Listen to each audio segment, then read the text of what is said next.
MMC Hospital Podcast, from MMC to anywhere. Hai Metro Friends, welcome back to MMC Hospital Podcast. Balik lagi nih di MMC Hospital Podcast dengan aku Fona Ratu sebagai host podcast untuk malam hari ini. Nah, untuk hari ini kita juga sudah bersama narasumber ahlinya, yaitu Dr. Anggina Diksita Pamasya, dokter spesialis telinga, hidung, dan tenggorokan, kepala dan leher. Untuk Dr. Anggina, selamat malam dokter. Selamat malam. Terima kasih sudah bergabung untuk podcast kita pada malam hari ini. Nah, untuk Metro Friends nih mungkin bertanya-tanya, topik apa sih nih yang kita mau bahas pada malam hari ini? Nah, untuk topik kita pada hari ini, kita mau membahas mengenai salah satu gangguan yang sering terjadi nih di telinga kita. Nah, nama gangguannya itu adalah otitis media.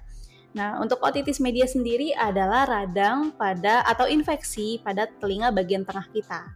Untuk otitis medianya sendiri itu terbagi ada dua, yaitu ada otitis media akut dan otitis media supuratif kronik.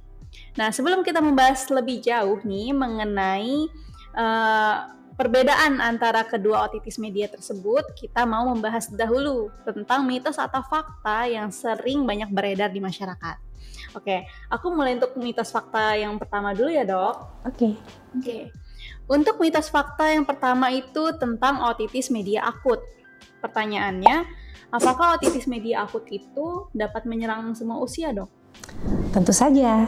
Jadi otitis media akut itu adalah fakta. Jadi kan pertanyaannya mitos atau fakta. Jadi otitis media akut bisa menyerang segala usia, itu fakta. Oke, baik. Selanjutnya untuk mitos fakta yang kedua nih Metro Friends. Nah, bener nggak sih dok kalau misalkan bawang putih itu dapat mengobati otitis media akut dok? Itu mitos ya. Jadi itu adalah mitos. Otitis media akut tidak bisa diatasi dengan bawang putih. Kenapa? Karena mungkin Metro Friends ada yang pernah mencoba menjalani gitu ya pakai bawang putih. Nah, nanti kita ada penjelasan lebih lanjut nih, kenapa si bawang putih itu bisa seakan-akan menyembuhkan otitis media akut, padahal sebenarnya itu adalah mitos. Oke, jadi itu mitos ya Metro Friends. Nah, selanjutnya mitos fakta yang ketiga tentang otitis media akut. Mitos atau fakta sih dok kalau anak-anak itu lebih rentan terkena otitis media akut? Fakta. Ya, jadi pada anak-anak otitis media akut itu lebih rentan terkena otitis media akut. Jadi itu adalah fakta. Nah, selanjutnya kita mitos atau fakta tentang otitis media supuratif kronik. Nah, mungkin Metro Friends tanya itu apa sih? Tapi nanti ya kita bahasnya. Ini kita bahas yang mitos fakta terlebih dahulu. Yang pertama, otitis media supuratif kronik atau singkatannya OMSK itu hanya terjadi pada orang dewasa. Mitos atau fakta sih dok? Mitos. Karena OMSK bisa terjadi pada segala usia. Oke, jadi itu bisa terjadi di segala usia ya dok. Betul. Nah, mitos fakta yang kedua, kalau OMSK itu akan sembuh sendirinya tanpa pengobatan nih dok. Itu mitos atau fakta dok? Mitos juga ya. Yes. Oke. Selanjutnya mitos fakta yang ketiga tentang OMSK. Mandi atau berenang selalu menyebabkan OMSK. Itu bagaimana dok? Itu juga mitos. Mitos juga. Ya, Oke. Tapi pada pasien OMSK tidak diperbolehkan untuk berenang. Oke, nanti mungkin penjelasannya berikutnya ya dok. Yeah. Oke. Selanjutnya nih kita udah bahas nih semua mitos fakta tentang OMA dan OMSK. Kita mulai nih pembahasan yang lebih dalam mengenai kedua otitis media tersebut. Dok, tadi kan kita udah bahas nih mitos fakta tentang OMA dan OMSK. Nah, perbedaan dari keduanya itu apa sih dok? Ya, jadi sebenarnya perbedaan dari otitis media akut dan otitis media supuratif kronis itu sebenarnya adalah di durasi waktunya. Jadi kita ketahui per definisi sendiri otitis media akut adalah infeksi telinga tengah yang terjadi dalam waktu tiba-tiba atau kurang dari 2 minggu. Sedangkan otitis media supuratif kronis adalah terjadinya keluarnya cairan dari telinga akibat lubang dari gendang telinga yang bersifat menetap dan terjadi sudah lebih dari 2 bulan. Jadi itu perbedaan yang paling bermakna antara OMA dan OMSK. Tapi selain itu, gejala-gejala yang terjadi pada otitis media akut dan otitis media supuratif kronis ini sendiri pun tidak selalu sama. Jadi ada perbedaannya juga.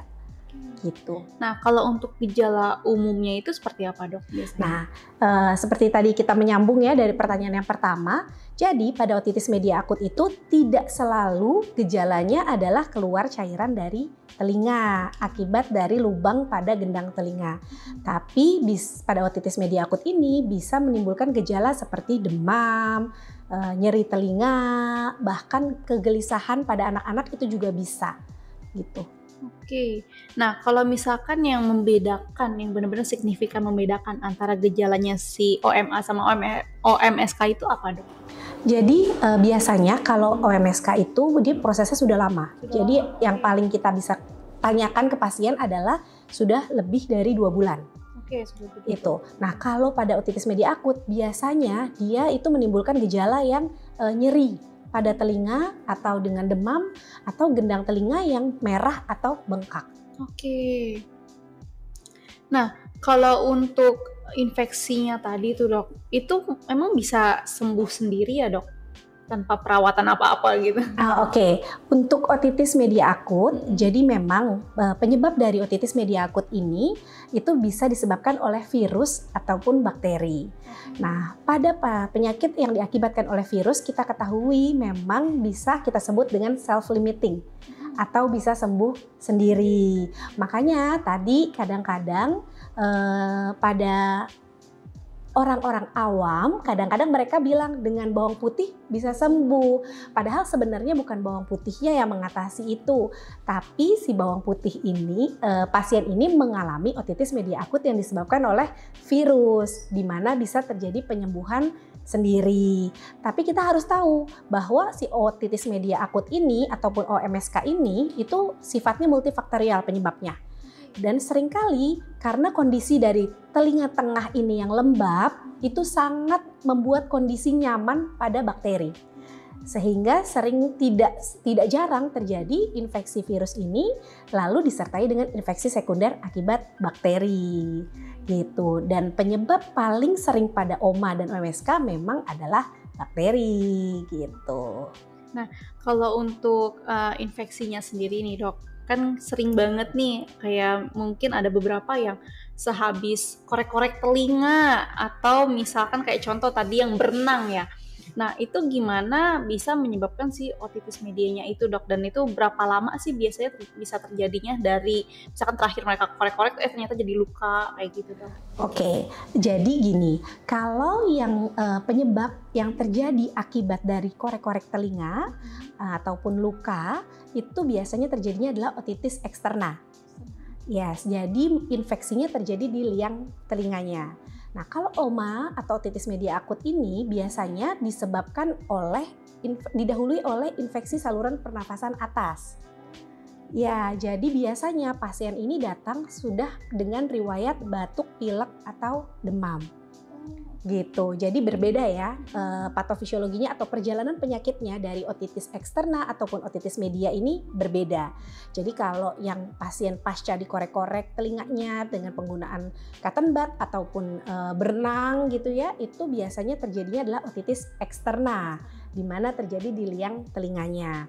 Nah, tapi kalau otitis media akut ini disebabkan oleh proses peradangan telinga tengah yang biasanya didahului dengan infeksi saluran pernafasan atas. Oh, berarti gitu. Awalnya tuh justru dari infeksi pernafasan atas Betul, dulu ya, Dok? Baru dari batuk pilek tuh. Oh, itu kenapa bisa, Dok, dari batuk pilek ke jadi telinga? infeksi? Nah, good question. Jadi ini pertanyaan yang emang sering juga ditanyakan oleh pasien-pasien kita Metro Friends ya. Jadi kenapa itu bisa terjadi? Karena kita ketahui di telinga kita, di telinga bagian tengah itu ada saluran yang menghubungkan ke hidung bagian belakang atau nasofaring yang biasa kita sebut dengan nama tuba eustachius.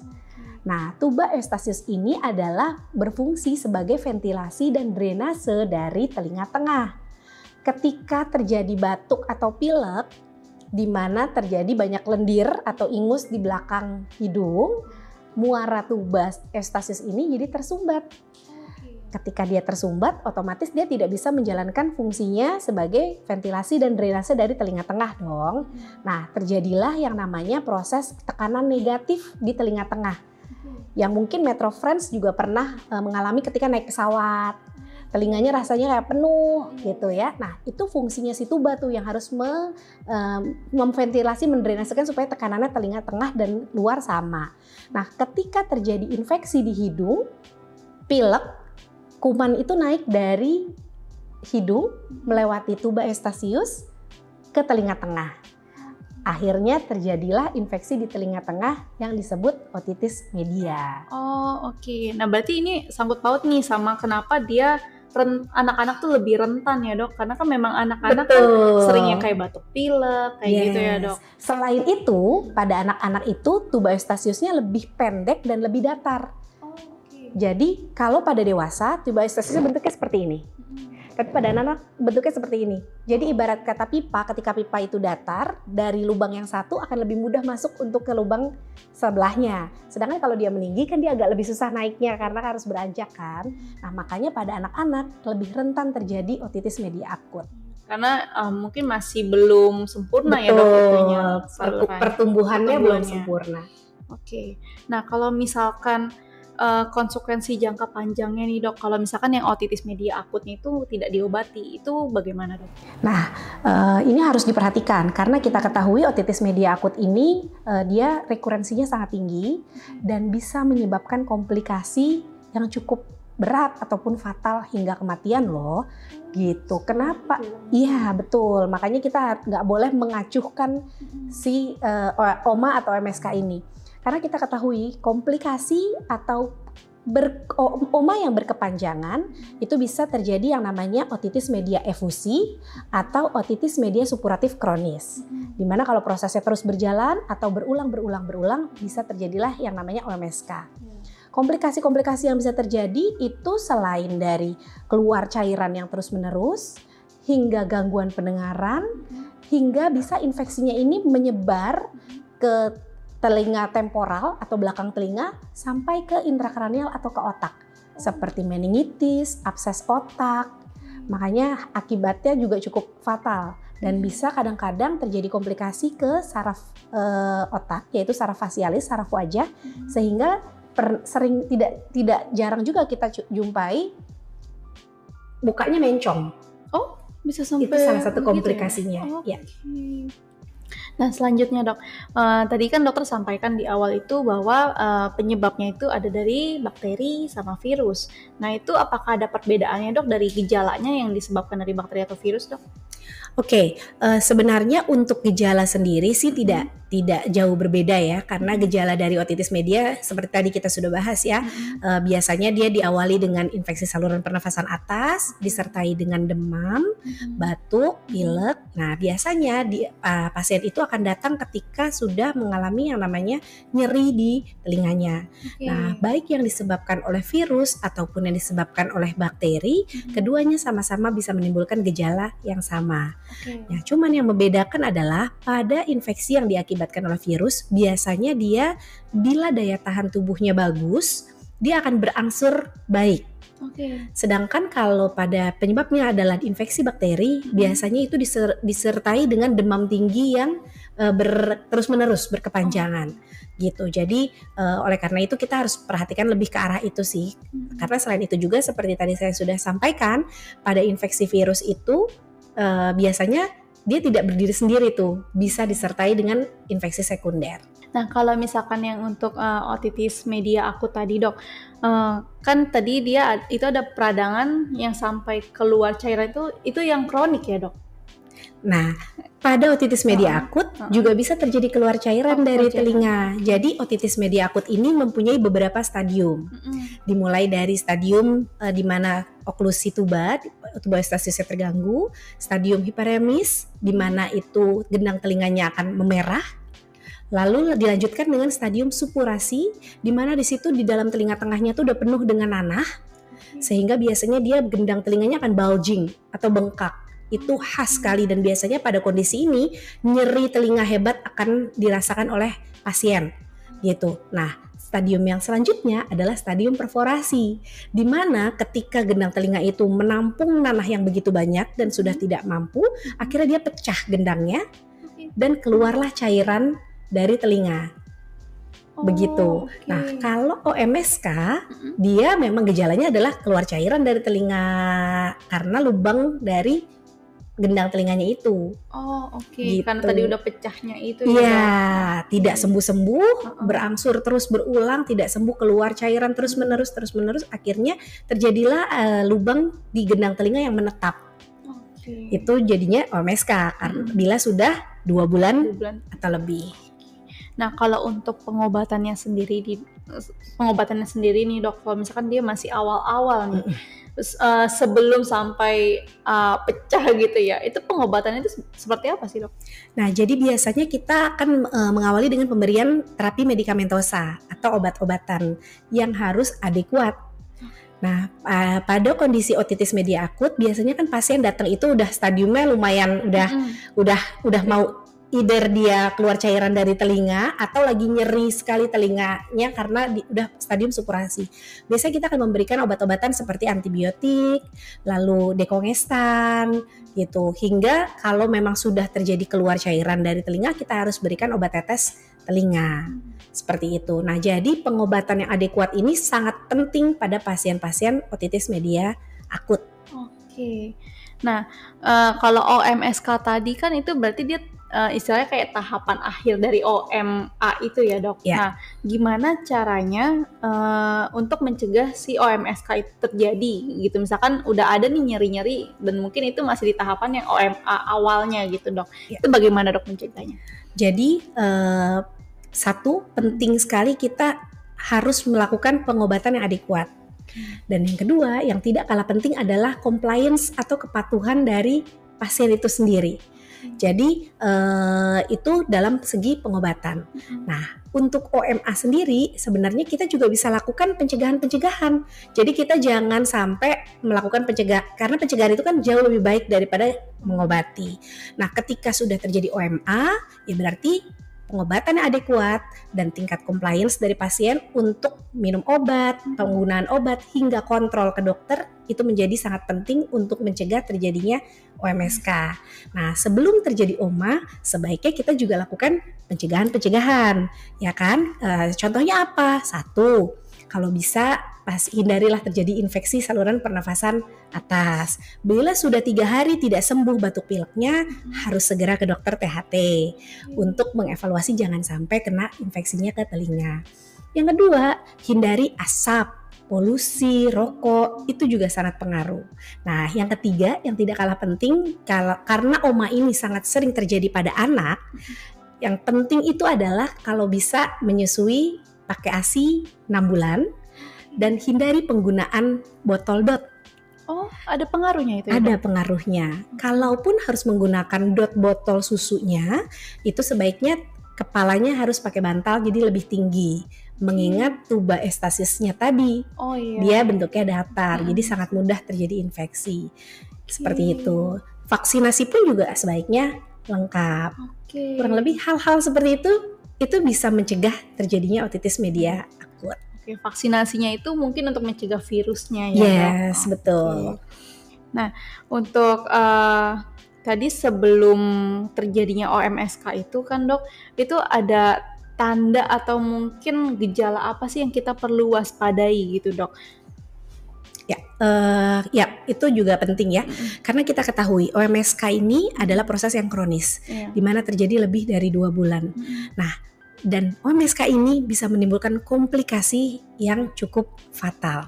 Jadi ketika terjadi keluar cairan yang terus-menerus tidak berhenti selama lebih dari 2 bulan, kita harus sudah aware.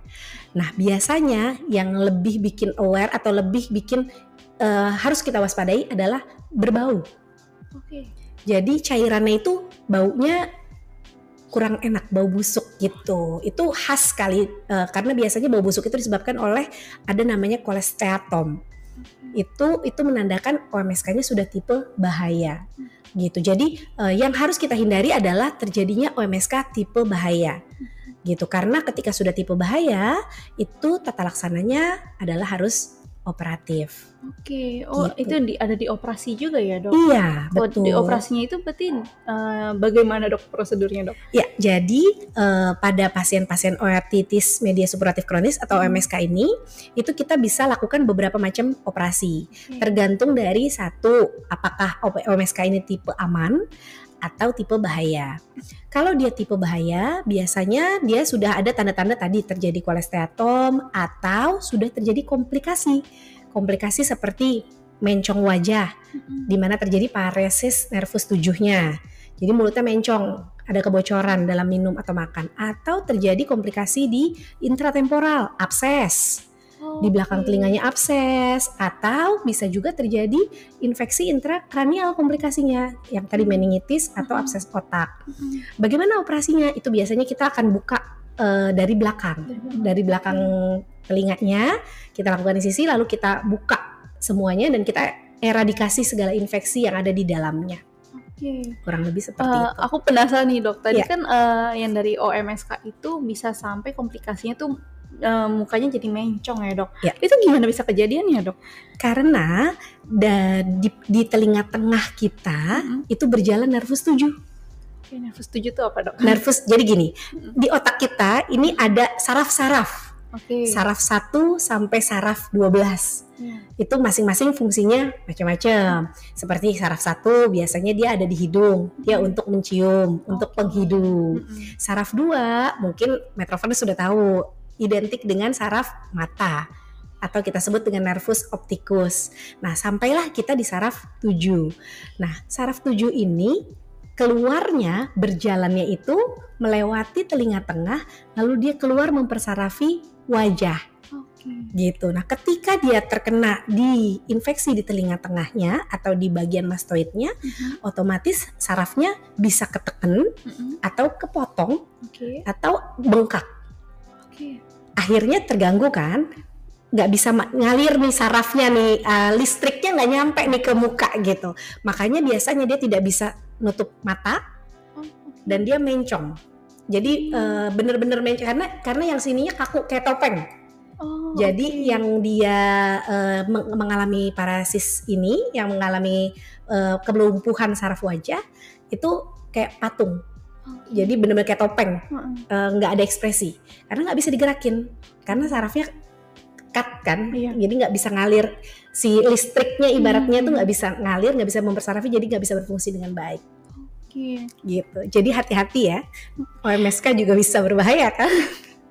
Iya, aku baru tahu juga nih dok, baru sadar juga kan, maksudnya ternyata dari batuk pilek yang kadang kita anggap tuh kayak adalah batuk pilek aja gitu kan, nggak bakal sampai komplikasi mana-mana lah gitu kan, ternyata itu bisa komplikasi justru ke telinga dan bahkan bisa parah juga ya dok. Iya betul. Nah kalau ini aku pernah ngalamin sendiri nih dok, jadi aku pernah ada infeksi nih di telinga dok, cuman itu sembuh sendiri. Jadi tuh sempat ada infeksi, jadi awalnya aku dari korek-korek dulu, terus tiba-tiba kok kayak ada keluar kotoran, tapi kotoran itu kayak yang bulat hitam keras gitu, aku nggak tahu itu apa, terus agak berbau itu nggak enak. Nah tapi setelah itu ada kayak muncul benjolan dok di belakang. Itu aku diemin aja, aku kayak yaudahlah tersembuh sendiri, tapi itu sembuh sendiri dok. Nah itu bisa kambuh lagi nggak sih dok sebenarnya? Bisa nah ya? Kemungkinan itu disebabkan infeksi virus. Jadi dia self limiting karena daya tahan tubuhnya bagus. Coba terjadi di saat daya tahan tubuh drop, itu bisa kemana-mana dan bisa lebih berat lah gitu. Jadi kalau infeksi virus memang tata laksana utamanya adalah menjaga imunitas kita. Imunitas tubuh ya. Nah mungkin nih dok, untuk sebelum kita closing nih dok, tadi kan kita udah bahas banyak banget nih kan, dari apa perbedaannya, gejalanya, pengobatannya, bahkan kayak apa mitos fakta nih yang sering orang dengar tapi ternyata itu mitos loh ternyata. Nah mungkin terakhir aku mau minta tips dari dokter nih, gimana sih untuk kita nih Metrofriends yang mungkin masih kurang aware nih tentang kesehatan telinga gitu, apalagi kita pikir telinga kalau misalkan ada sakit atau apa juga nanti sembuh sendiri gitu. Terus juga banyak yang mungkin lebih lebih kurang concern nih dok tentang kebersihan telinga. Nah mungkin dokter bisa memberikan tips atau mungkin kayak himbauan untuk Metro Friends. Silakan dok. Oke, terima kasih. Jadi untuk para Metro Friends, sayangilah telinga kalian. Jangan lakukan korek-korek atau usaha membersihkan telinga sendiri. Dan ingat selalu untuk kontrol tiap 6 bulan ke dokter THT. Apabila terjadi batuk pilek yang sudah lebih dari 3 hari, sebaiknya berobatlah ke dokter THT untuk dipastikan tidak terjadi infeksi telinga. Harus diingat, infeksi telinga itu bisa diobati, namun bisa juga berakibat fatal. Oleh karena itu, be aware dan sayangilah telinga Anda, karena semuanya itu bisa diatasi dengan mencegah lebih baik daripada mengobati. Oke, terima kasih dokter. Dok, Sama-sama. mungkin ini Metro Friends ada yang punya gangguan nih. Nah, dokter tuh di MMC prakteknya setiap hari apa dan jam berapa sih dok? Oke, jadi saya praktek itu di MMC seminggu 3 kali. 3 kali. Setiap hari Senin dari jam 1 sampai jam 3 siang. Lalu hari Rabu jam 12 hingga jam 2 siang. Dan hari Jumat jam 4 sampai jam 6 malam. Oke, nah jadi Metro Friends yang mungkin ada gangguan di bagian telinga atau mungkin ada batuk pilek nih yang biasanya nganggapnya udahlah biasa gitu ya. Tapi tadi dokter Anggina sudah sampaikan bahwa itu harus dikonsultasikan ya dok sebelum terjadinya komplikasi. Nanti Metro Friends juga bisa nih konsultasi sama dokter Anggina di rumah sakit MMC. Oke, jadi untuk terakhir nih dok, aku mengucapkan terima kasih banyak ya dok sudah mau bersedia untuk menjadi narasumber untuk di MMC podcast kali ini. Nanti next kita akan membahas untuk topik-topik yang lain ya dok tentang kesehatan telinga. Oke, sekian Metro Friends untuk podcast kita pada hari ini. Terima kasih yang sudah menyaksikan dari awal sampai selesainya. Nanti jika Metro Friends punya pertanyaan atau mempunyai request topik mengenai tolong dong bahas podcast mengenai ini, nanti bisa DM ke Instagram kami di @mmchospital. Jadi sekian ya Metro Friends untuk podcast kita kali ini. Terima kasih untuk Dr. Anggina. Terima kasih juga untuk Metro Friends sudah menyaksikan. Sampai jumpa. Bye-bye.